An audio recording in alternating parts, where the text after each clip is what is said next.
Hallo, heute geht es um die Wörter. Also, ich gebe dir hier Tipps, wie du dir weibliche Substantive merken könntest. Hier gibt es nicht so viele Ausnahmen. Das stimmt so zu 99,99%. Aber immerhin sei vorsichtig. Gut, es ist ja sehr wichtig, sich den Genus auch nach den Inhalten merken zu können oder nach dem Inhalt den erkennen zu können. Also eine weibliche Person oder eine Berufsbezeichnung, das ist ja alles in Ordnung.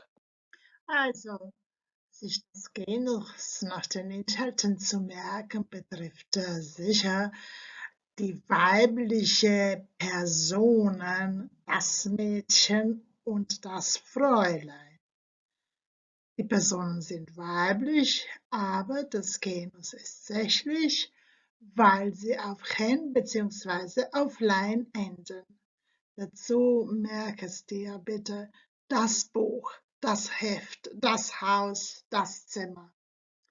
Das biologische Geschlecht von Tieren ist dem Genus nicht immer gleich.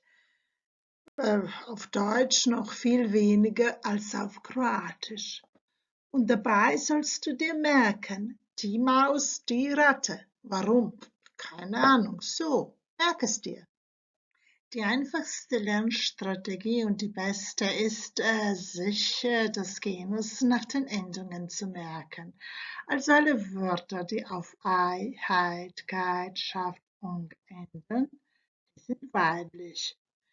Die Wörter könnte man ja auch in einem Satz verbinden und dann sich das merken, wie zum Beispiel: In jeder Partei redet man immer über Freiheit, Brüderlichkeit und Freundschaft mit parteitypischer Weltanschauung.